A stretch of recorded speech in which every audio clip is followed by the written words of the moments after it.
Hey everybody, welcome back to Chortle Cast. I'm one of your hosts, Jake, and with me as always, the Stream King, the Far Cry Guy, the Bowing Bowman, and L'Assassin, Steven. What's up, buddy? King of Thieves, man. King of Thieves. The King of Thieves, Steven. You got he's a man of many titles over there. Many hats, which is funny because this is actually the only hat that I own, to the point where I'm probably starting to get people staring at me wondering what the Division 2 is and why I don't own another hat. The answer is I got this hat for free because I pre-ordered some Mountain Dew. That is a real thing that happened. That is a real thing that happened. I mean, however you can get cool hats, man.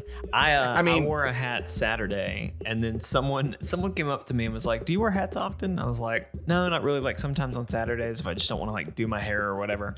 And they were like, "Oh yeah, cool. Well, it's gonna make you go bald." And I was just like, "Okay, let's dial this back a bit." What? So, okay, first of all, who are you? It's like, first of all, who are you? Why are you coming at me so hot on a Saturday? But no, yeah, they were like, it's gonna make you go bald, and like I think that's true, but also just like let me live my life, you know? Was it a bald man that said it to you? No, it was a man with luscious hair. But I was gonna say maybe it was like you from the future, and that was you were being like, Jake, don't wear hats. Speaking of us in the future of this podcast, we're going to talk about all sorts of stuff. This is Chortlecast, the official podcast of Chortle Games, where we talk about video games, TV shows, movies, anime, whatever the heck we want to talk about. We've got a great show for you this week. We're going to talk about the PlayStation Plus games for the month of August. We're going to talk about Cuphead being on PS4. We're going to talk about the last Marvel's Avengers War Table, which talked a lot about the beta. We're going to talk about some of the updates to Anthem that BioWare is working on and have revealed. During catch up, we're going to talk a little bit about Ghost of Tsushima. We're going to talk about Grounded.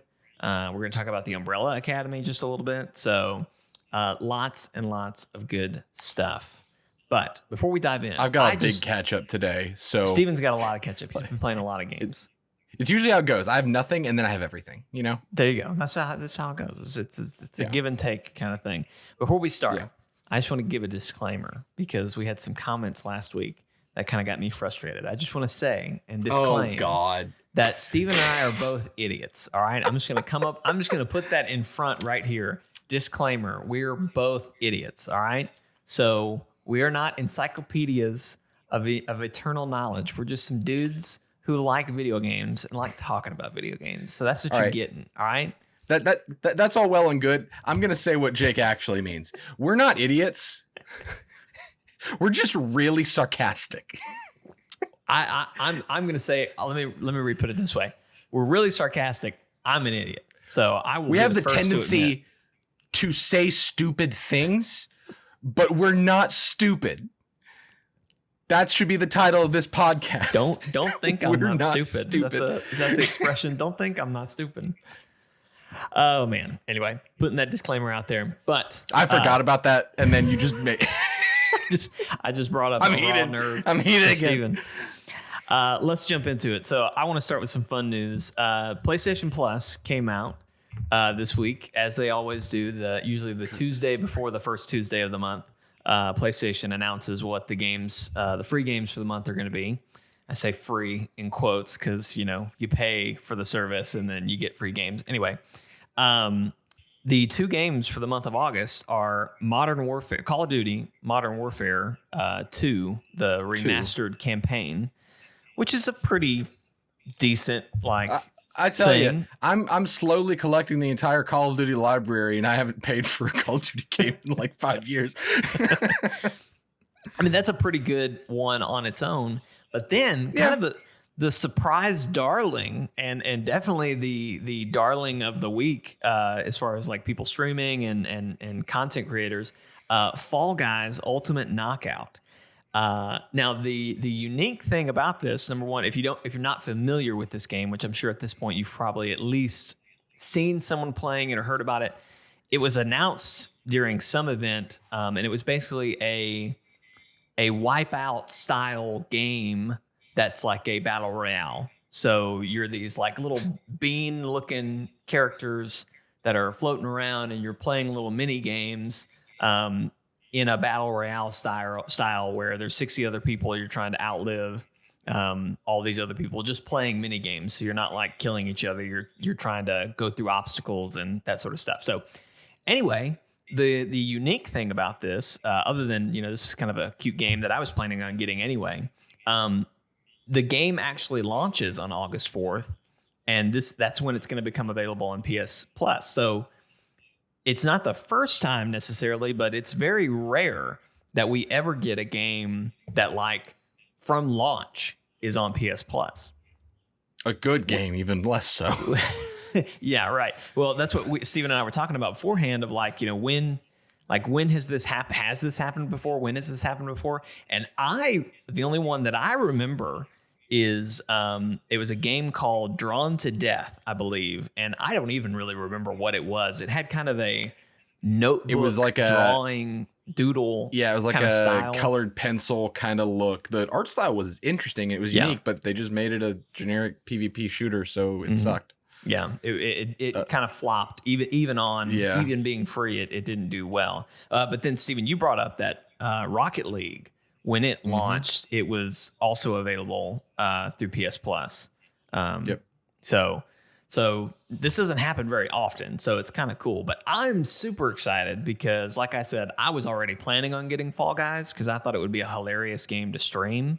Now that we're getting it for free, it's like, great. Now I'll have it. Steven will have it. Brody's going to have it. Like, we can probably get everybody together and do a stream of that. Jeremy's probably going to download it to have it, or we could ask him to download it. It's not like he'd have to pay for it. So I'm very, very excited about that one. Me too.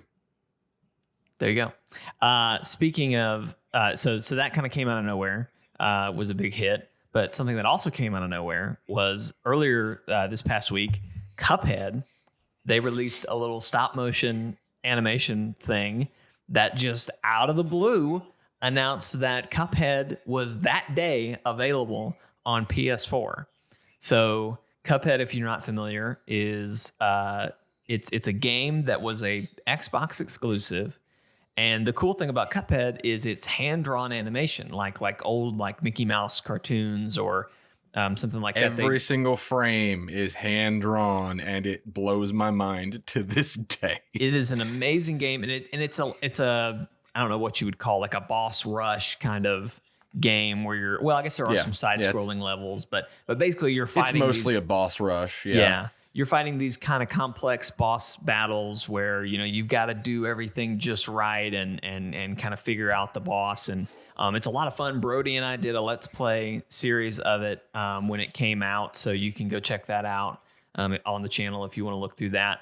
But a darling game, really, really great. They announced DLC a long time ago that still hasn't come out. But since then, so it was an Xbox exclusive, right?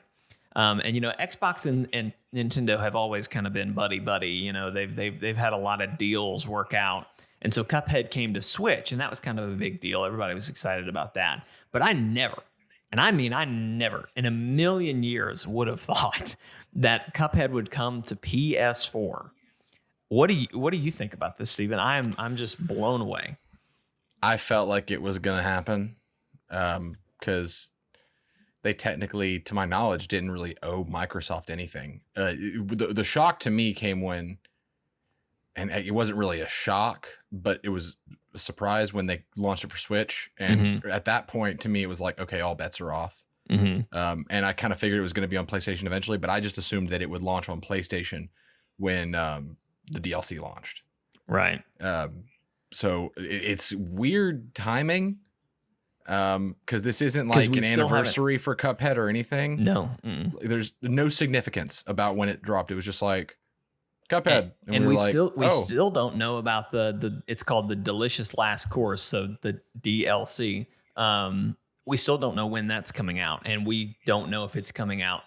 We don't know if it's going to come to the PlayStation version either. So anyway, but I would assume that it's going to come to all versions. That'd be a dick move if it didn't. You would think, but I just don't know. Because I'm pretty sure, I'm an idiot. I don't know, but I remember somewhat. I feel like Xbox, I mean, I'm pretty sure it was exclusive to Xbox. I thought because they were part of their first party, it's an indie. It was 2 guys, I think, that made it, right? I don't know. I feel like Xbox paid them a lot of money to like get it done. Yeah. So the thing about that though, like it could have just with been most of those a limited it was exclusivity. it was a timed exclusive deal. Yeah. Is probably what happened, because which is why Microsoft picked up all those studios when they did, because it was like, I mean, if you create these deals with studios, you can't really force them, to stay with them. unless if the everything's signed up front. But I don't know. Microsoft may have not believed in Cuphead as much as they realized they should have. Like, who knows? Because Cuphead exploded. It did. Yeah. To this day, it's just a beloved game. Or you hate it, or you love it and hate it. I love it and hate it because I admire so much what went into making that game, but I can never play it because I just am not good at boss rushes. It's so hard, and it's so hard. It is a challenging game. If you go back and watch the Let's Play, a lot of it is me being drugged through the valley of death with Brody. Brody is dragging me along. One of my favorite Let's Play moments of all time is when you guys were doing the garden running gun and you fell and you made a legit Goofy scream, like the scream he makes when he falls into a pit. Yeah, you did one of those, and like I don't think you realized you did it. It just was a noise that came out of your mouth.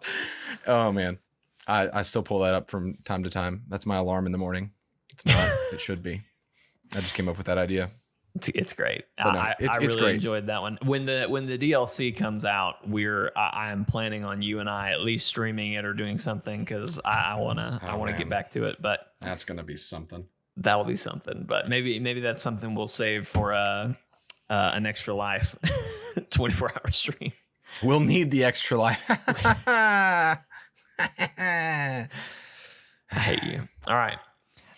Speaking of things we love to hate, let's talk about Anthem, Steven. Anthem. We don't love to hate it. We hate to love it. We hate that we love it because we want better for it.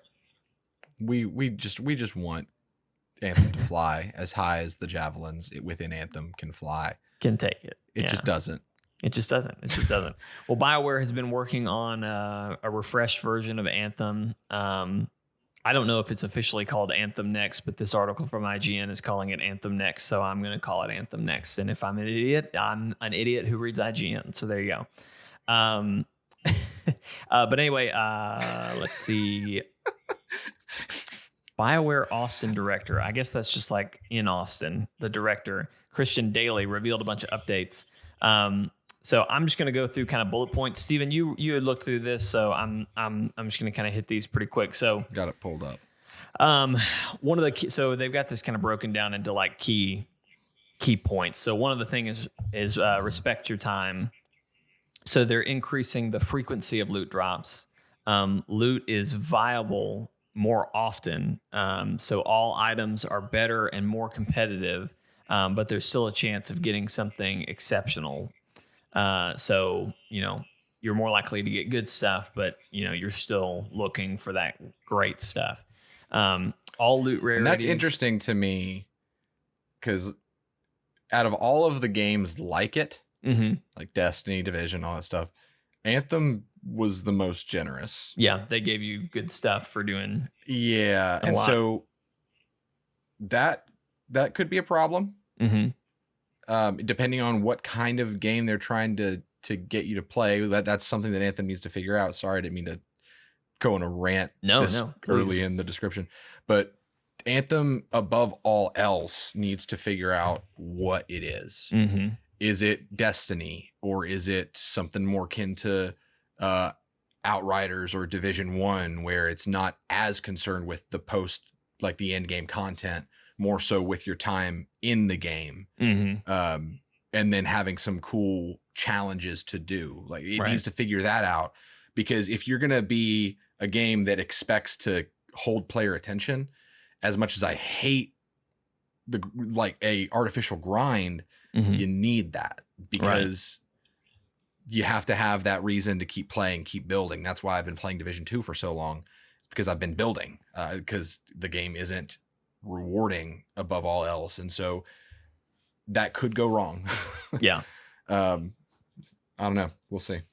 We'll see. Their next kind of header here is embrace choice. So you can pursue specific loot without relying on the randomness alone. So specific quests, specialized vendors, unique loot tables for different activities.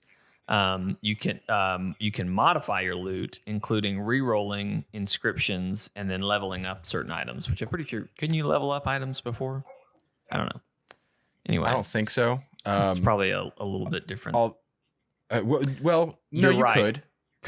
Could you? Because I'm thinking that I never really was leveling up gear. I was just getting higher power versions. You could do something with it. I don't know if it was like you could craft a better version from a blueprint or something. We haven't played Anthem in a long time. But I mean, reading this, they're definitely taking from Division 2's book, which could potentially be a good thing. It just depends on how much content they add to this. And it sounds like they're going to have to add a lot of content because they're doing a mass rebalance.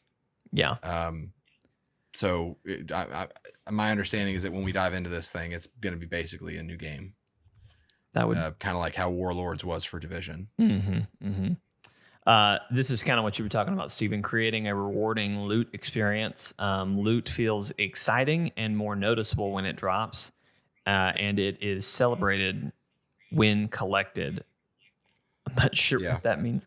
Rare enemies, aka they're calling them walking treasure chests, will randomly appear, creating exciting moments to get a burst of loot all at once, which is kind of interesting. So, I don't know if you saw the video they embedded, but it's basically a javelin is shooting at this enemy, and when he dies, he explodes with a bunch of I don't know what they called them, but basically Ingrams.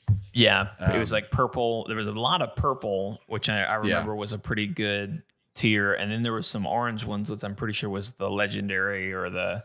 Well, I guess orange was yellow. Masterwork. Yellow was legendary. Yeah, Masterwork was high tier, and then legendary was max the best, tier.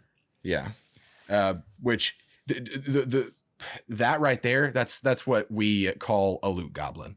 Right. It is a Diablo term. Basically, you find these goblins and you got to chase them down. They run away. They drop loot as they go. They've got a lot of health, and if you can kill them before they escape, they explode with loot. Right. So that's encouraging, because a lot of this does sound like Diablo, honestly, like a Diablo 3 kind of thing. And that's what Anthem, in my opinion, needs to be. Because it's just at this point not going to compete with Destiny, and and competing with Destiny is what killed Division 2. And basically took away all of its momentum that it's had, and we're still recovering. And so it needs to just be like, we understand that, like, we're not going to pull you away from Destiny to where you're not going to choose to play Anthem every single week or every single day to do all these things. But when we come out with new content, it's meaningful. There are these new pieces to get, like, basically just release incremental content, but don't make it another chore, because that works for some people, but it's a very saturated market. You can't do that too much. Exactly. And everyone already hates it. So you can't be like, hey, remember this game that you hate? Well, now it's going to feel like a chore. Everybody loves You can't do that. Can't do that. All right, so keep going down this list here. So they're going to try to keep it accessible and immediate. So basically, when you pick up loot, it's going to reveal, and you can equip it right away. So instead of having to finish a mission to even see what you got, you'll see it and can use it. Complete revamping of the equipment sheet, including a detailed stat sheet. The equipment sheet can now be accessed from anywhere, which allows you to easily see what you have equipped in each slot. That's exciting, because I remember you had to go back to you had to be out of a mission to change any sort of gear or setup that you had. So that's encouraging. So I am in the huge minority, and I know I am. I might be the only person that felt this way, but to me, I liked I do think that being able to see like, oh, I just picked up a Jar's Wrath. Awesome. Rather than I picked up a Masterwork. I can't wait for it to be another one of that sniper rifle that does more damage when you're in the air, or whatever it was called. Right. But I personally really liked not being able to change my loadout when I was outside of Tarsus. Right. Because it kind of forced you to have that play style that you were going for. And the whole idea, I like the idea of having a character sheet where you see all of your effects and everything, but being able to access that all the time, it takes away from that immersion for me, because to me, like when we are in our Javelin, we are in this thing that we designed. We should know what it does when we're, in the field, and it should be designed meticulously a certain way to where like we know its procs, we know its weaknesses, its strengths, because we built it that way. Right. And it was cool to me going in basically with it's kind of like this mech or this car or whatever that I designed. I engineered it. And so I didn't need to constantly check my stats for reminders. It was all about my attunement to this thing that I had designed back at the fort where it was safe. It was kind of a cool immersion with the world, and I'm kind of sad to see that go, but I understand why it is. Well, hopefully it won't be it'll still kind of keep some of that immersion in, but we'll see. Yeah. We'll see how it plays out. Reliability of equipment and rewards. So each item has an inscription budget based on its power and rarity. No more useless items because they were missing must-have inscriptions. I'm not sure exactly what that means, but exceptional items are about getting the exact types of bonuses you want instead of maxing values on every bonus. Okay. Basically, you've got a what's the word they used? A budget to where if you get the assault rifle that I loved that lights enemies on fire with every 5th hit, and I get just awesome rolls with the inscriptions, but one of the inscriptions I get is plus 200% shotgun damage. I can roll that inscription off with another inscription. Gotcha. So you can kind of take the building blocks that make the pieces of loot and min-max them, which is great. But again, what I think they're going to end up doing is they're going to add a lot of crafting components that you have to farm to make these effects happen. And that's where your grind comes in. Gotcha. You get the loot a ton, but if you get that gun that you love, and this is kind of a Division 1 thing that I really liked. Getting the loot wasn't hard, but optimizing it to max gear score, recalibrating it to have the exact stats you wanted, all that stuff, that was the challenge. So you got to use your gear in a functional state, but it was all about tuning up to that optimal effectiveness. I like that a lot. Maxing it, yeah. Yeah, because then it suddenly stops. With Destiny, the whole thing was like, you play the game to get the stuff. So what happens when I have the stuff? Right. I've already done everything. But with Division 1 and to an extent Division 2 and Diablo 3, games like that, it's all about you want to run this gear set for your build. Okay, here's the gear set. Once you get in functional order, you can figure out how you want to use that gear set and then start tuning it to where it needs to be. So it's making your build and bringing that build along with you and growing alongside it. That's way more preferable to me because I'm playing the game the way I want to play it while I'm grinding. That's huge. Yeah. Last, they're scaling for the future. Your power cap can be easily increased and the loot system will scale accordingly. And then they're going to be using advanced telemetry data to which will allow them to identify trends and make meaningful balance changes. So hopefully some of that will work out for the benefit. Definitely when this launches, I'm sure we're going to want to at least try it again. Jeremy and I are going to be all over this when it comes back. Jeremy and I, pretty much all it would take is him or me saying, "You want to play some Anthem?" And the other one being like, "Yep." Like we're just kind of waiting for the other to just be like, I'm feeling Anthem today, and we would just totally dive in. We typically, Steven, you and I, we try to live stream together on Thursdays, do something co-op. And this week we were kind of like, I don't know, what do you want to play? I almost suggested Anthem, but then you had thrown in Grounded, which I know we're going to talk about in a minute. But I was like, that's way more relevant. Like, you guys got to go with Grounded. I totally would have done it. I totally would have done it.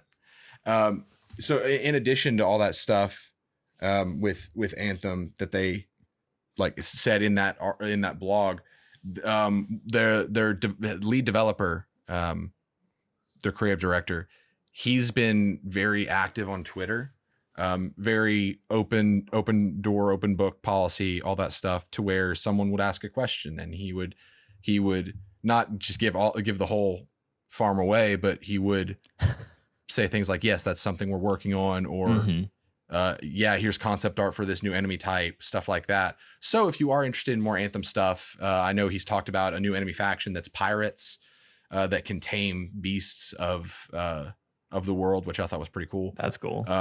There has been some talk of the fifth javelin, which would be a sword knight, basically. There's been some talk of that. So if you are interested in Anthem, I know it's kind of taboo to even say the name Anthem because everyone said that it was garbage. They're working on it. BioWare, more importantly, EA, it would seem, has not given up on it. Yeah. So if you're remotely interested, if you thought that Anthem had a lot of potential, check it out. See what they're working on. I like the way this guy talks. Yeah. He seems to have an idea of what he wants to do with it, and that's I'm here for it.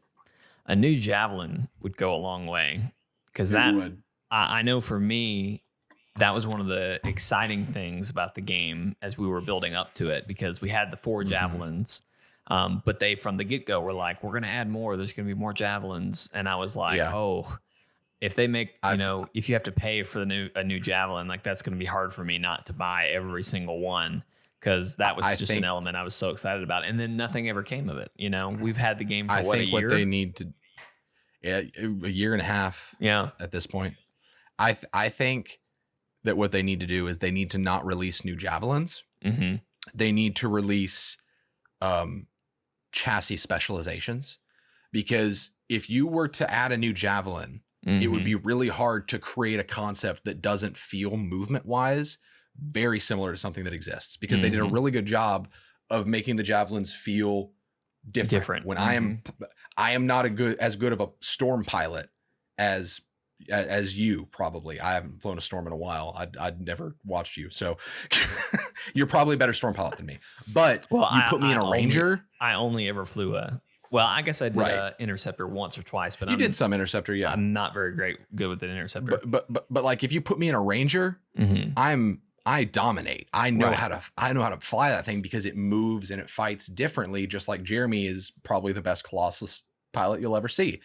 But I like that, and I don't want them to get to this point to where the different javelins are muddied down to where you have this sword knight character that they say isn't a Colossus, but it kind of moves like a Colossus. So what I think they should do is they should do like javelin specializations, to where like you can take these with a big expansion, release a new specialization for each chassis, and make it to where you could run a Colossus that is spec'd for melee combat. So it can carry a big sword and a shield, or a Ranger that's spec'd for more grounded heavy weapons or something like that. An interceptor that's spec'd for doing revives and heals or something, like that's so easy to do, like concept wise. That's what you need to do, because the storm suddenly becomes the magic chassis. It makes sense. Like that's the one that if you're going to do different like elemental abilities or weird magic stuff, it goes as a storm specialization. The interceptor is about fast movement. The Ranger is kind of the wild card. It's in the middle, and the Colossus is the big boy. That's what they need to do, in my opinion. And that would be really interesting, because then suddenly it becomes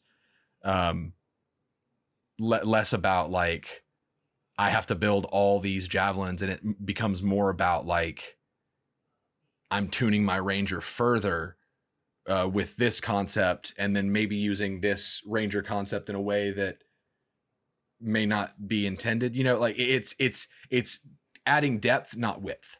Right. And I think that's what Anthem needs more than anything is depth. I agree with that. Very nice. Well, let's move on, Steven. Let's talk about Marvel's Avengers, which is going to be launching very soon, sooner rather than later. But more excitingly, the beta starts this week for PlayStation 4 pre-order people. Are we streaming this? Absolutely. What hero are you playing? What in the beta? Oh, well, let's. I am probably Who's going to be available? I think they said Iron Man, Ms. Marvel, Black Widow, and Hulk. So here's the thing, Steven. Here's the thing, right? We're probably going to play a lot of this game together, right? Obviously, there's some story stuff that we're going to do individually, and that's all fine and good. But where we're really going to have fun is when we get to play together, right? So Absolutely. Here's what I'm thinking, Steven. I feel like, and please correct me if I'm wrong, but I feel like out of who we are, you are probably more akin to like an Iron Man type of play style. Yeah. And I am Hulk. Yeah. So I feel like for the streams or when I'm playing with you, I'm probably just going to be Hulk. All right. Now, who am I? If you're asking like, who am I most excited to try? I'm excited to try Hulk because I think I will enjoy his play style. And then I think I feel like when I'm playing on my own, I'm going to really enjoy being Iron Man or Thor. I do think you're going to like Thor because he does seem like it's going to be somewhat reminiscent of Kratos from the new God of War. Mm-hmm. That could be really cool. I'm excited to see more from Thor. Yeah, I am too. But anyway, so we're very excited about this game. Steven is already upset because the comic was supposed to come out today, and it's not a comic. It's an actual book. Oh, okay. Just a book, not a comic. I'm sorry, but it's a prequel that ties directly in to it basically sets the stage for the story of the game, and the book is going to have Doctor Strange in it, which is like, okay, hold on, that's. In this game's world, we've had no reason to believe that magic exists. And then they're just like, oh, Doctor Strange and Brother Voodoo are in this book. And I'm just like, okay. Door opened. Yep. Let's go. But yeah, they had the war table. So they had the war table. It was like a 25-minute showcase. So I don't know that we're going to go through all of it. We'll try to hit bullet points. And I know Steven wants to break down some of this. Steven went frame by frame of the whole thing, but if you want to, not the whole thing, just a lot of the thing. Really, they spent most of the time talking about what we can expect from the beta, and it's freaking huge, man. I was about to say I've gotten to do a couple betas at this point. There's a ton of content they're letting you have access to in this beta. Speaking as somebody who does betas all the time, I've done a couple alphas in my time. This is a massive beta. I don't think anyone was expecting this much. Do you have it in front of you? So I'll kind of give a quick rundown. So the first thing they talked about is when you first get it, you're going to play the mission that they showed a few E3s ago, where it's I think they called it A-Day, right? It's the Golden Gate Bridge. It's at the Golden Gate Bridge mission that we've seen gameplay of. A lot of influencers and reporters have already gotten to play that demo or see gameplay of that demo behind closed doors. So like that made sense when they said that. And then obviously I knew they'd be letting us do some multiplayer co-op stuff, but I was not expecting as much as they gave us. So there are harm rooms that we're going to be able to do, which is basically their training rooms. We're going to be able to do horde mode. Yeah, a horde mode. That's a good way to describe it. We're going to be able to do war zones, which are that's what they're calling the missions, where you can take 4 people in and do that, and they're kind of longer. I don't know if a campaign is the right word, but they said it could take anywhere between 10 minutes to 2 hours to do. for a war zone. And they said like there's stuff you can explore, like there's some side content you can do in these war zones. And then drop zones are supposed to be more fine-tuned, focused missions that you can play with other people. But anyway, we're going to have all of that. I think there were like 2 or 3 of each of those that they were going to let us have to play through. It was more than that. It might like be a handful of each. Let me see. I know the full game's launching with around 80. Yes. Total. Let's see. Which is a very large number. War zones there are 5 war zones available to play in the beta. I'm trying to see 5 harm rooms, 5 drop zones, I think is what they said, something like that. It was an unspecified amount of drop zones. Okay. And I don't see how many harm rooms were in there, but regardless, 3 harm rooms. So 3 harm rooms, 5 war zones, which just blows my mind for a beta. And then, who knows how many drop zones are going to be in there, but and then that's in addition to the A-Day mission, which is the Golden Gate Bridge, and then 2 Hulk missions, which it might be 1 Hulk mission and 1 Kamala Khan mission. But it's 2 additional story missions. Yes, exactly. Hero missions, I think, is what those are called. Yeah. But they're story missions. Yeah, is what and that's the campaign. Right. Yeah. Yeah. So a lot of content, and then kind of, I guess I don't know if this is disappointing or not, but as far as like progression and like what are you going to get out of this, other than just getting to play the game a little bit early and having fun. I don't think any progression is carrying over. There's some cosmetic stuff that you can unlock that will transfer over with your game. But anyway, I'm okay with that personally because there's a little bit of me that if I knew, hey, you can level your Iron Man up to level 15 and whatever you do will transfer to the main game, I would probably spend a lot of time to get my Iron Man to level 15. And like the thing about betas or any of these types of things, like we're playing still an early build, right? So there's probably going to be some issues.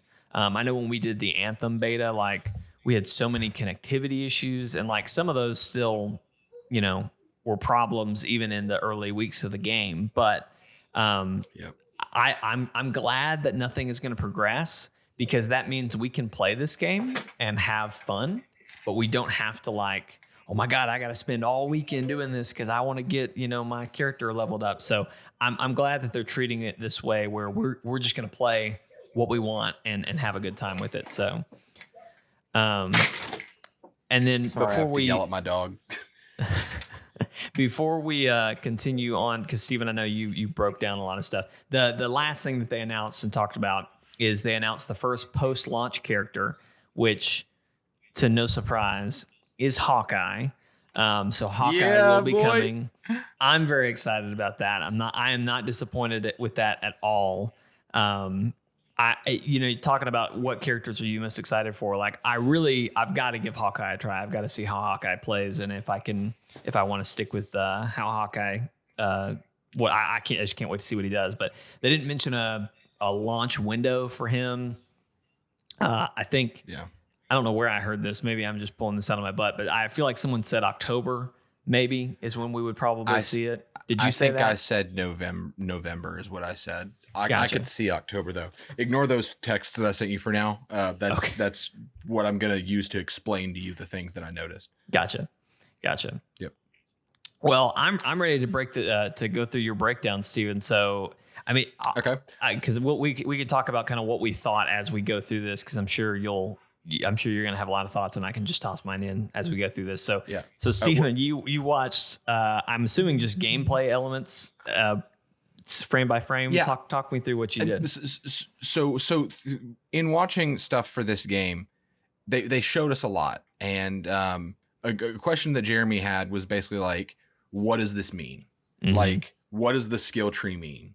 How am I going to differ from other characters and stuff like that? And so that caused me to be like, okay, well, let's go look at the the like skill tree page and then the loot page and all that kind of stuff to kind of see what we can find. But before I talk that, just a couple notes about the actual war table. First, they did mention again the whole thing where if you play solo, your AI companions that you can, and in some activities, it sounds like you don't have to bring AI companions, but when you do, when you're playing solo, you can bring your versions. Mm-hmm. In addition to that, it was mentioned that they will level up. Right. So you can level your Thor while you are playing Hulk. Mm-hmm. Because Thor will be doing activities with you, which I love that. I love this too. And I know where you're going with this, because this is something I said to you. But while they were talking about this, you know, they were talking about how, you know, you can build your Iron Man to be a certain way. And then, you know, you can bring that Iron Man with you on another mission, like you're saying, like playing Thor. And my brain was just like, holy crap, Steven is going to he's going to build like this crazy 4-man team, because you're so good at builds and like min-maxing I'm gonna certain have an things. When the numbers get up to where, like, I'm basically going to have like an A team, B team, C team, all this kind of stuff. I'm going to have situational stuff, because here's another thing about that point. Mm-hmm. You get to fill the rest of your team with those AI companions. So if you and I are playing just the two of us, we get 2 companions and they are our companions. I don't know how that's going to split, if it's the host's companions or we each get to pick one or what, I don't know. But that's a great feature, because now I'm going to be able to be tinfoil hat boy over there, just being like, okay, if Jake plays, then he's going to be Hulk. And then I've got to have Thor over here and he needs to be the tank. And then I get to do that. And I love that, because I love that kind of gameplay. That in itself is content for me. I'm really excited to see what you come up with. I also just want to, I'm sure people understood what you just said there, but to me, it sounded like you said tinfoil fire boy or something like that. And I was tinfoil hat boy. No. It sounded like you said tinfoil hot streak. I'm going to be on a tinfoil hot streak over here. And I was like, I am going to be on a tinfoil hot streak. What does that mean? But yeah, tinfoil hat boy. There you go. Anyway. Yeah. And last thing before we move into the gameplay stuff that I was looking at, did you notice at the end of the Hawkeye reveal that a dog barked? No. So at the end of the Hawkeye reveal, when it's saying like the whole like Avengers and everything, and when it fades to black, you can hear a dog bark twice. In the I think it's in My Life as a Weapon, My Life as a Living Weapon, or whatever, the run of Hawkeye that they said that they drew inspiration from. Mm-hmm. Hawkeye brought in he invited in a stray. I think it was a stray. I haven't read this run. I really want to, because I love Hawkeye. But basically, it was this dog called Lucky, I think, and it was like Hawkeye's companion for a while. And a lot of the community calls him Pizza Dog. I don't know why. So we heard the dog bark. So I'm over here wondering, oh my gosh, what if part of the way you can play Hawkeye is having Pizza Dog as an AI companion? So you're running like a ranger kind of build from, like, you know, the whole thing I love, where it's character and pet, like a pet build. That's very unlikely. But if they do that, that'd be awesome. That would make him pretty unique if they had that. It would. Because I feel I've been afraid that he and Black Widow would be a little bit not redundant, but because obviously Hawkeye is going to be a lot more range focused, I would assume. Yep. But a lot of his traversal is probably going to be similar to her and all this and that. So having some sort of companion to him would be interesting. But what I could see them doing is having Pizza Dog kind of around, and you could do a sequence to basically tell Pizza Dog to pin down a target. Yeah, not to where he's actually attacking targets, but where you can have him pin. But the problem with that is that he's basically running interference, creating opportunities, a little bit of CC. But the problem with that is that if they do it right, you have to animate this dog pinning down every enemy type in the game, and that seems hard. Right. Maybe distraction. I don't know, something like that. But yeah, I would love to see that. That'd be fantastic. So moving on to things I noticed. So one thing that they said in the beta we only get access to the first skill tree. Mm-hmm. So if you look at the first picture that I sent you, you should see the skill trees. Mm-hmm. You've got primary, mastery, and specialty. Primary is the skill tree that we are getting in the beta. Mm-hmm. To my understanding, primary is your move set. It's different combos of punching with Hulk. It's different things that your hammer can do when it's thrown with Thor. It's the different repulsor beams, all that kind of stuff. But the question that I had that kind of was the biggest one was skills and how do they work? Because just using Anthem as an example, you've got your R1, L1, and then your R1 plus L1. So you've got 2 abilities and an ultimate. That was probably my biggest question. And because my whole thing was like, well, man, if Iron Man can use repulsors and missiles, that's a lot of stuff right there. And there's Unibeam in there as well. We know that's something like, and so it started to add up more and more and more. So the way I think it's going to work, and I could have gotten a better picture because this one that I sent was a Hulkbuster thing, but let's using Iron Man as an example, because this just makes the most sense to me. Think of Ghost of Tsushima. When you are aiming the bow, you can press square or triangle to switch arrow types. Right. I think the way the different ranged attacks will work for Iron Man's case is when he is aiming, you could maybe press triangle to switch to your wrist missile or something like that. But if you just hold down L2 and shoot, that's your repulsor. So skills, which we would assume like something like Anthem, to where the very same concept is in R1 or an L1. In Avengers, it seems like that's just going to be more combo based to where your character has access to it at all times. But the R1, L1, R1 plus L1 still exists. And that is what the specialty tree is. If you look at the specialty tree picture and then scroll to the next picture of Iron Man doing like a unibeam kind of thing. Right. Those symbols at the bottom right are his assault specialty, ultimate specialty, and support specialty. To my knowledge, all characters will have those. Iron Man's ultimate specialty is Hulkbuster. Right. So that's his ult. Longest cooldown, most effective, all that stuff. And then there he has an assault and a support. I don't know what those are, and I don't even know if they can change based on how you run your character. Those are still in question. But I thought that was interesting because it's a weird combination of an Anthem kind of game, Anthem or Destiny or Division, I guess you could even say, but also with a like beat 'em up style, like Devil May Cry kind of game, to where you have different button prompts or combos to do different effects. So it seems like, I mean, what I hear when I see that, or when I see this is there's going to be a skill cap to this game. Like it's going to actually be, instead of just, oh, I've built my Thor to do these things, so I don't need to know what I'm doing. I just need to be able to press R1 and L1. It's going to be like methodical. If you're going to play effectively as Hulk, you kind of need to know what you're doing. You need to know how he works, what his different buttons do, stuff like that. So you kind of have that Anthem situation again, to where someone who's fantastic at the game may be great with Iron Man, but they have no idea how to play Black Widow. Right. Yeah. Stuff like that.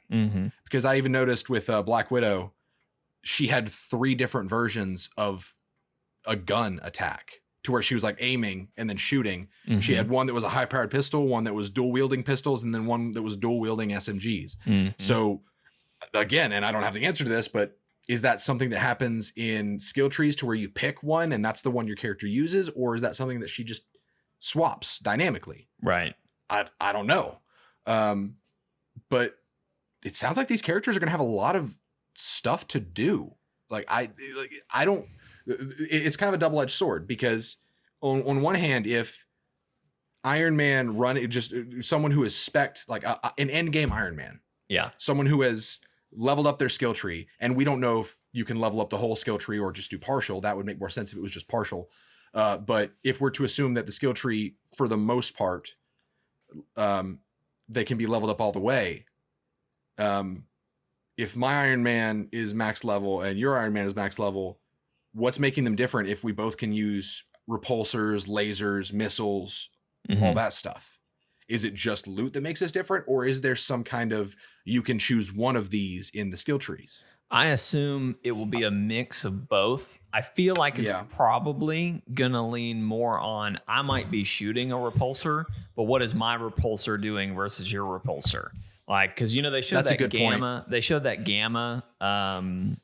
There was something with Iron Man equipping a gamma his element lasers to his lasers, and it changed the color, and obviously that was affecting different enemy types differently.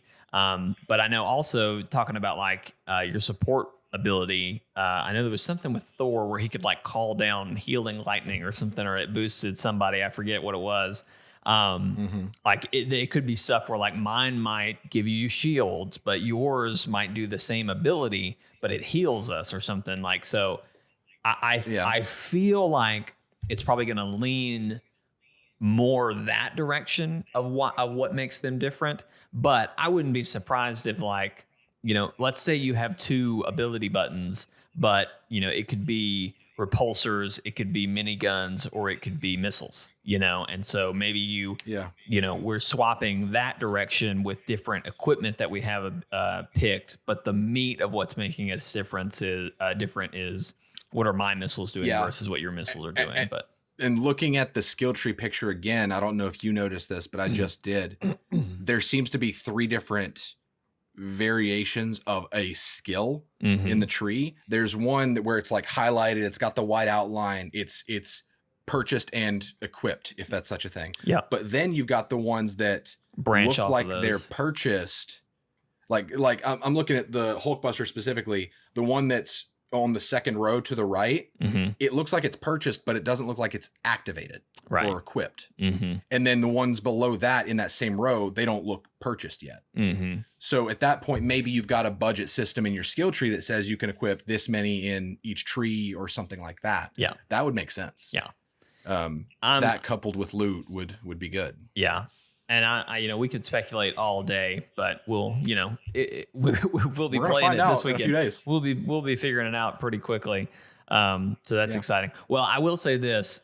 You know, we've watched a couple. We've had 2 war tables at this point, and then we've seen, you know, gameplay from earlier from like E3s and stuff. This was definitely the best the game had looked and felt to me. As we've kind of seen some of these, you've been asking me, Steven, you know, like, okay, Jake, what do you think? What do you know, how did you feel about that? And my comment has been like, you know, they're saying the right things, but when I'm watching it, I just don't know how I feel. It doesn't look like it's going to feel right. Watching, like, there was a lot of Hulk gameplay in this one, and I thought it felt right and it looked right. The only thing that I walked away from this one, they talked about traversal, and they talked about how, you know, like Hulk, he's going to bound, he's going to jump really far and really high, and that's how he's going to get around. You know, Iron Man, Thor, they're going to fly, but Miss Marvel and Black Widow can swing. And they showed, and it was really funny because they had showed them swinging in other clips, and it looked decent. But in there was one clip of Black Widow using her grappling hook that looked slick. Yeah, and then they show this. They the shot that they picked to show. Oh yeah, look, they swing. I questioned the editor who saw that shot and was like, yeah, that's the shot I'm gonna do. But anyway, they did it of them like it was a low hanging street light. It just was not optimal. It didn't look smooth. And to be fair, like, people are going to look at that and be like, oh my God, compared to Spider-Man PS4, this looks horrible, you know, whatever. But anyway, that was the only part that I was like, that didn't look smooth. But like everything else looked a lot smoother than it had in previous streams. There was one shot early on of Iron Man. It looked like they were flying. Looked like he was flying in New York. And Thor was like a couple meters ahead of him. Hulk was like jumping from one building to another. And I think like Black Widow was like running on a building below you. And I remember seeing that, and I remember kind of getting butterflies. Like, we're going to be like Steven and Brody and I are going to be playing this together. Like, this is, and I got really excited. I mean, I've been really excited, but just the idea of like, oh man, we're actually gonna be doing this together. That's gonna be so fun. So I totally understand like grounding your expectations. Yeah. Because we need to do that with games like this. But the way they talk about it, the things we've seen have only been improving over time. I love the way they talk about it, because whenever they say we chose this character, we used this run of their comic book version as inspiration. Like they talk like they know comic books, they like comic books, and that they have a passion for these characters. And the story to me doesn't sound like the most unique thing ever, but it sounds like a story that's a great kickoff for what they're trying to do with this game, because it's going to be a game that grows over time. And I don't know, it does sound like it's too good to be true, because they have been saying all the right things. But at the same time, look, the game, this is what I said to Jeremy. If the game launches with what they said it was going to have, it does not have to be the most polished experience. It does not have to be the best combat I've ever played. It just has to deliver on what it's promised, and then just build from there. Yeah. Don't pull a Destiny or Division. I'm talking every iteration of those games to where it's you release and then you fix. If this game can just stick the landing, even for the most part, and just deliver a satisfying experience, a fun game where I do have those dynamic moments where I'm playing superhero with my friends and we're going around doing these awesome moves and we're playing Avengers. If they could deliver on that, that's a success. That is all they need to do, and then they just need to build on it. Yeah. And one of the things I like about the way they've shown this game is that they have not seemed to be making promises that they can't keep. This gameplay is not the most polished thing I've ever seen, and I like that, because I can believe that what I'm seeing is real. And so I'm all for it. I am really trying to not get overhyped, but I'm also at the point to where, like I said, if I can just get gameplay that doesn't suck, I'm on board. See, I'm all for it. I think that's where it's going to land. Is the gameplay is going to be good and passable, and some certain characters, I'm sure it's going to be fun. You know, it's going to be enjoyable. Yeah.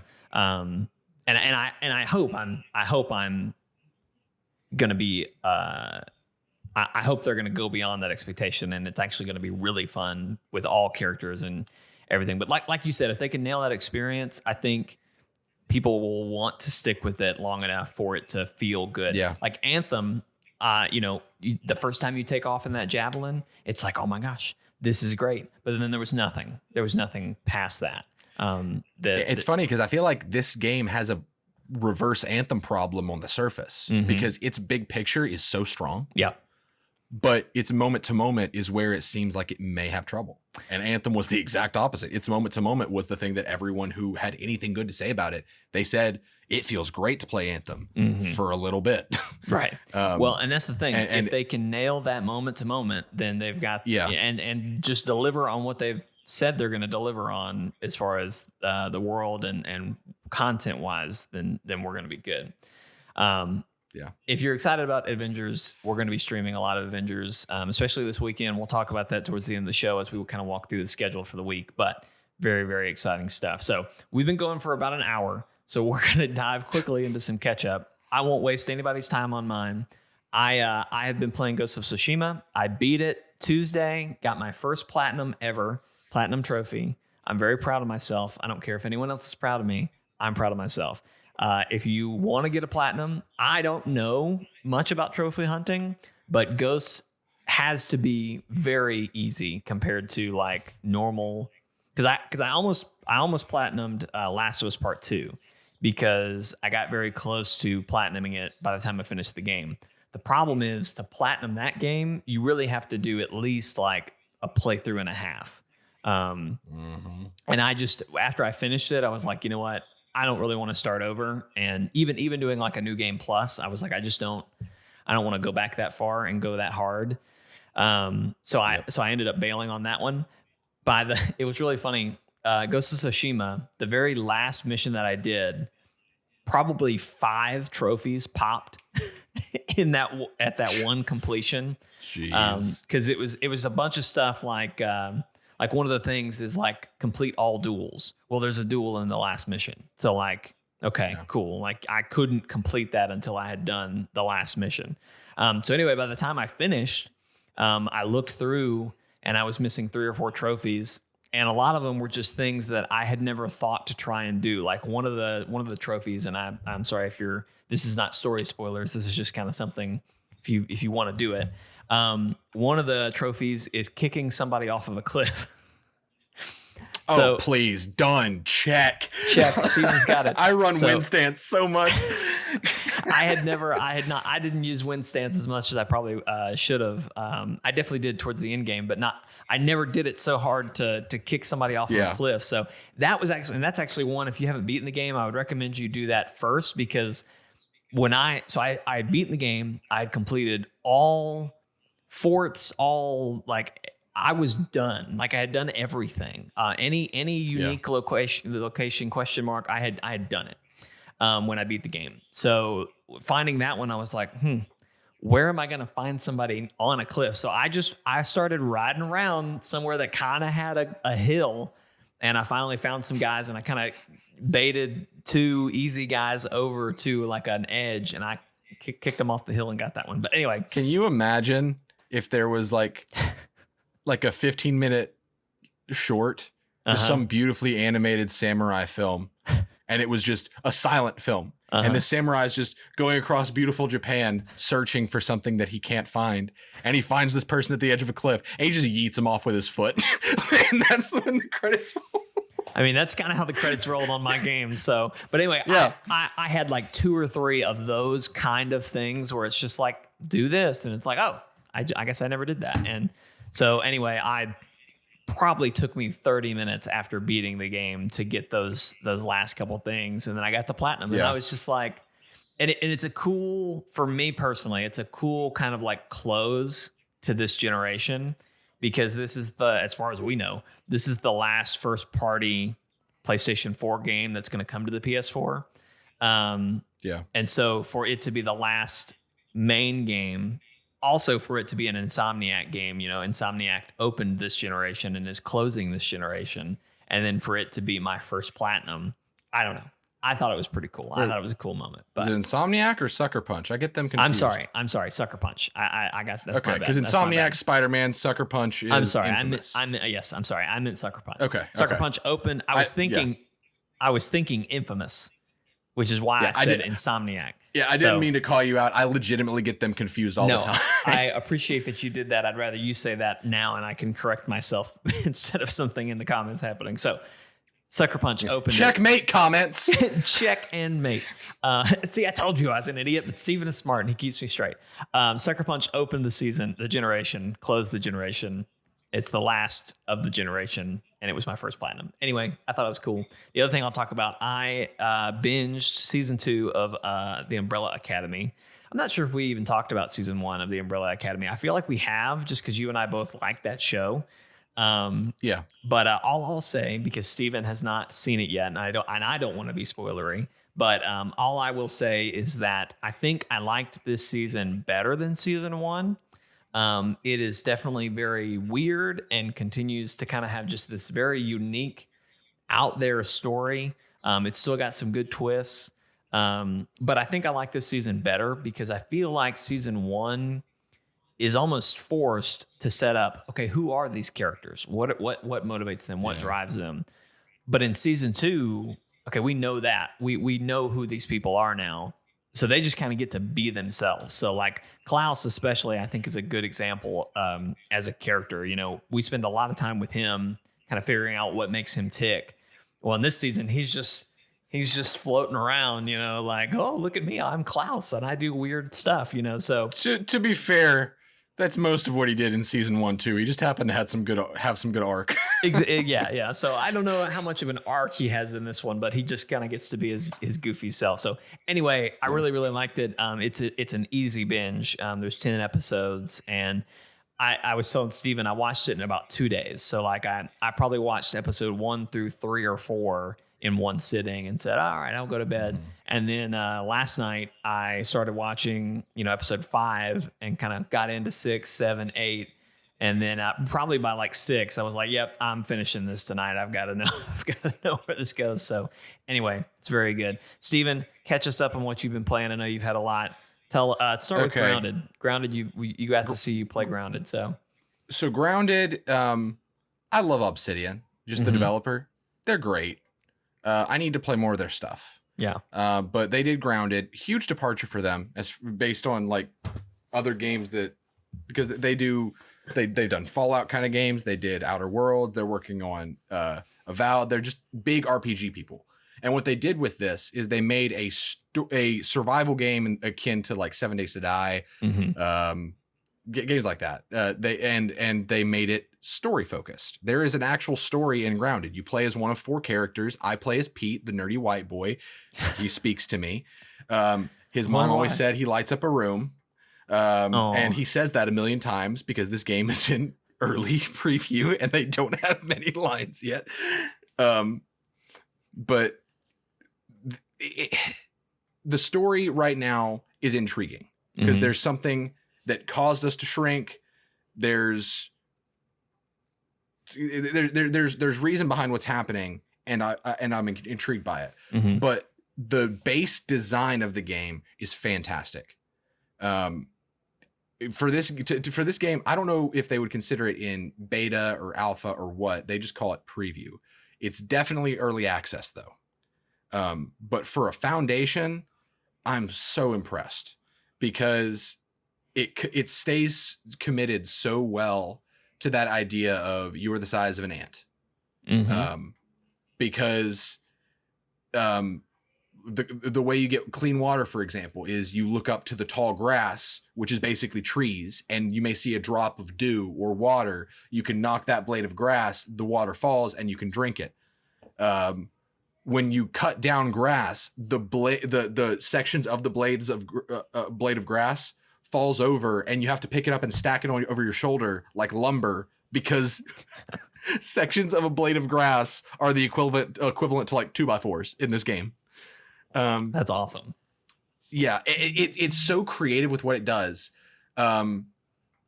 The tall grass, for example, the lot can be seen in how they use the grass, and I think that's so important because it is such a vital part of the game. But you can tell when you're walking through tall grass if there's a big bug nearby, because if you look up and you see tall grass shaking, that's the bigger bugs moving through the grass. So you can kind of tell when you're safe or when you're not, because there were times when I would see the tall grass move and I'd be like, is that a spider? Is that a ladybug? Is that a stink bug? I don't know. I just watched Steven fight a stink bug for like a couple minutes and it was pretty entertaining. It's really impressive. It definitely needs to be developed and it needs a lot of love and it needs more content. But as far as a survival game that is committed to its gimmick goes, I'm really impressed. It's a lot of fun. It's got some bugs. Obviously, there's a bug right now to where it's got actual bugs, but we'll get to that in a second. But there's a bug right now that makes it to where when something is not aggroed on you, so when you're out of combat, it heals all the way, like immediately.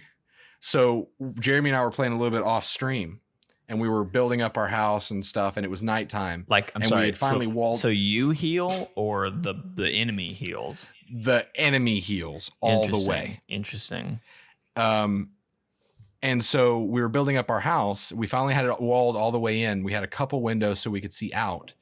And I'm just moving some stuff around, and Jeremy just goes, "Oh my God, Steven, there's a spider right outside." And I said, "Does it see us?" And I just hear, and then behind me, the spider knocked the entire half of the house with one swing of the leg. Jeez. And I panicked. I about peed my pants. I just run. This was off stream. Dang. I so wish this was on stream. It would have been fantastic to have this on stream because this spider, legitimately, it took one swing of a leg to just take out like almost half of our house. And so we start fighting it. I have at this point have built like 55 arrows. So I'm just standing up there just going like, shoot my little arrows, like, get out of here. Eventually I ran out of arrows. So I just started throwing all my tools. But I got it down to very little health, and then it moved just out of my aggro, full healed, turned around, came back, and destroyed our house. It's ridiculous. Yeah. But and the last thing I'll say about it, just look it up. Watch people play it. It's a lot of fun. It's cool just to I appreciate just their commitment to the idea. It's very creative. But there's a mode called Arachnophobia. No, this is a good thing. Because it's for people who have arachnophobia. Oh. So if you are not okay with spiders, because this game is not supposed to be a horror game, but they went hard on portray the spider spiders. design. They went a horde on the spiders. There was one that we saw where we thought it was dead. And I said to Jeremy, I was like, is that spider dead? Because it was curled up. And then he walked up to it. And I don't know what happened, but I just hear him go, nope. and then just run. And then the spider, like, it was sleeping, and then it woke up, and all of its legs just started. Ugh. But if you are not okay with spiders, it has a mode called Arachnophobia that is a 1 to 5 point scale based on how not okay you are with spiders. So if you turn it on to a 2, it completely removes their legs. They are just a floating corpse and head. If you move it up like point by point from there, they become less spider looking. But at a 5, this is how we started the stream because I didn't want to freak anybody out. I took it to a vote after we had a significant viewership. And so we turned it off. But at a 5, spiders become 2 balls of clay basically smushed together with 2 red dots for eyes. And they're just floating and just hopping around. I don't know that's not more terrifying for me. I don't know that I don't like any of that. They say it doesn't affect gameplay, which it doesn't. Spiders are still as lethal and they're as easy to kill. But at the same time, you can't see their legs. You can't stab their legs. You don't know when they're going to swing and stuff. So it actually is more difficult to play with Arachnophobia on. But just the fact that they acknowledged, like, hey, we really want everybody to be able to play our game. And we totally understand that there are some people out there that if they see a spider, it will make them cry. So here you go. I really respect that. Hey, yeah. And also it's hilarious. You should go watch the beginning of that stream again. I'll have to go back. Yeah, because I jumped in while you were fighting the stink bug, and I was like, "Oh, yep, this is cool. This is fun." Yeah, you would like this game a lot. It's really cool. Yeah, I'm sure. So moving on from that, yeah. Moving on from that, I'm going to rapid fire these things. Outer Worlds, been playing it a lot again. Don't know why I ever stopped. It's fantastic. I met a guy named Martin on the Groundbreaker, which is like the merchant ship. It's like the one ship that's not owned by the board, so you can go there and trade goods and get jobs and stuff. There's a guy named Martin, and he's a vendor for Spacer's Choice. Spacer's Choice is like the great value brand basically of space, where it's not the best choice, it's Spacer's Choice. You've had the best, now try the rest. Spacer's Choice. Spacer's Choice. And so Martin is a vendor for Spacer's Choice, and when you're talking to him, you know the moon head that's like the spokesperson for Outer Worlds. He's got that hat, and it's huge, and it lights up. And so when you're talking to him, he just sounds dead inside. He's just like, "Hey, you looking for a great deal? Try our new Spacer's Choice dental floss. You've had the best. Now here's the rest, Spacer's Choice." Like, he talks like that, but you can ask him about his hat with a staggering number of questions. Like, there's so many questions. And every time you ask a question, he answers with another Spacer's Choice commercial. Product, right? So it's like, can you brush your teeth in there? Well, I don't know about that, but if I could, I would go with Spacer's Choice toothpaste. if you had the best, now here's the rest, Spacer's Choice. But eventually you can, like, he starts to crack a little bit, and you can ask him, how do I get one of those? And he responds with, if you knew what it was like in here, you wouldn't ask. And this guy has no relevance over the story. Right. He's literally just a guy. He's just a vendor. He's a vendor. Yeah. But the fact that you can have such a funny conversation with him is a testament to why this game is great. If you haven't played Outer Worlds and you like games like Fallout, it's so good. It really is. It's that kind of concept of deep but not wide, like quality over quantity. It's not the biggest game you'll ever play. There's not the biggest variety of gear, but the writing is great. The quests are great. The dialogue is fantastic. It's so good. I love Obsidian. Like, I'm probably going to play New Vegas after I finish Outer Worlds, just because I need to play through like their whole library. I love them. What else did I say I was going to mention in catch up? I watched Scoob this weekend. It was cute. That's my review. It's a great I've been playing a lot of Sentinels of Freedom. Yeah. It's great. I'm getting more into it now. And my Switch copy came in since I kickstarted. I got a Switch copy, and it's just a lot easier to play it on the Switch than it is PC. Yeah, most things are. So, been playing that. I had one more thing. Watch Dogs. This wasn't the one more thing, but Watch Dogs. I'm working on the review for that. Yep. I've got a lot of really good ideas on what to do with the review. Awesome. I made a lot of really interesting analysis, but it's figuring out how to say the things I want to say without sounding like I'm pushing a false narrative, which is a really important distinction to make. Right. But lastly, remember that build that I told you about in Division 2 that I was really excited about last week? Oh, yes, I remember. Yes, this is what you wanted to talk about. Yeah, my pet build. It was great. I'm not gonna do an overview again of what it was, because I would miss it, you know? Yeah.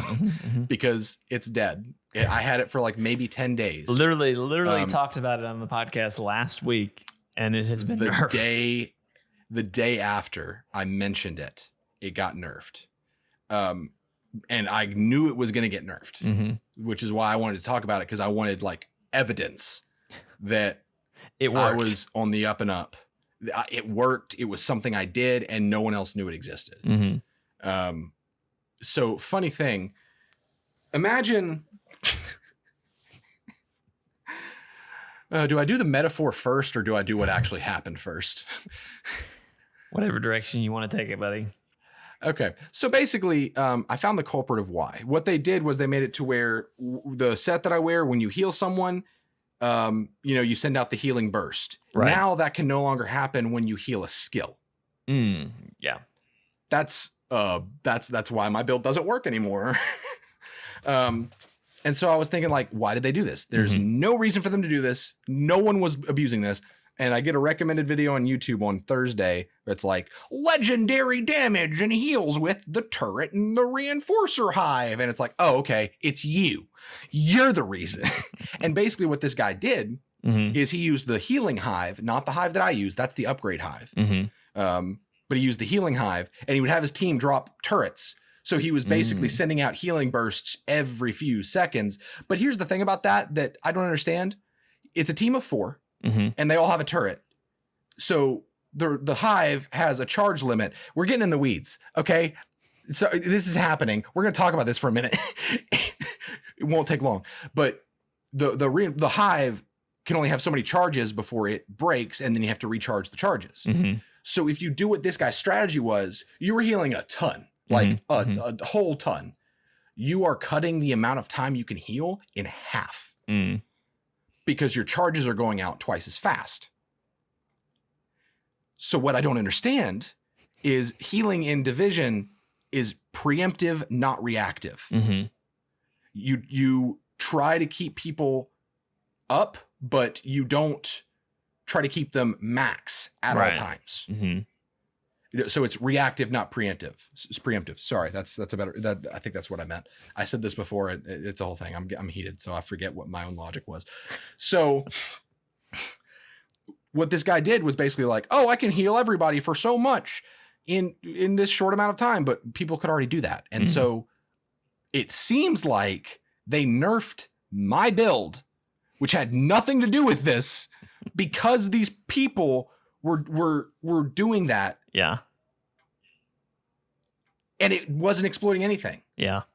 And it, before I finish up. Okay. The way the set said, I'm mad about this. Okay. I'm mad. Stowe, if you're here, get mad. But the way it words it is, when you heal an ally, you and all allies within 5 meters receive 60% of that healing. Right. Skills are allies. They always have been. So ally is used twice. Mm-hmm. The initial heal, which is what activates the burst, and then the second heal, which is the recipients of the burst. Skills can still receive the burst. They can't proc the burst. Gotcha. But the word to describe both of those things is ally. Mm-hmm. So in 50% of this description, skills are allies. In 50%, they're not. So they, by trying to fix the game, made it completely inconsistent and broken. Yeah, it's confusing because now. No one was exploiting it. It's so confusing and it's inconsistent. So basically what they did, here's what they did. You ready, Jake? Here's what they did. Essentially, I drew this painting. I drew this picture that I was so excited about. I was so excited about it. It was my new best friend. This picture was my best friend, Jake. And then this guy walks over to me, doesn't even look at the picture. He just throws oil on it. Just straight oil. Black doesn't even oil look me in the or eye. like olive oil. Black oil. Okay, all right. Whatever destroys paintings, Jake. And then doesn't even look me in the eye. Just drops a note at my feet and walks away. And the note says, "That's what you get, Tim." And I'm just like, who's Tim? I'm not Tim. That's Tim over there. Break his painting. Go break his painting.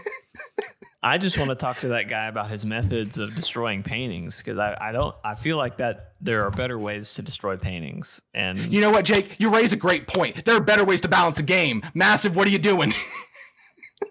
Stop throwing oil on paintings. There are better ways to destroy paintings. Hey everybody, thanks for watching this episode of Chortle Cast. We do hope you've enjoyed it. If you did, there's a couple things you can do to help us out. Number one, if you're watching on YouTube, you're already at chortlegames.com. You can like this video, share it with friends, leave us a comment, all that good stuff.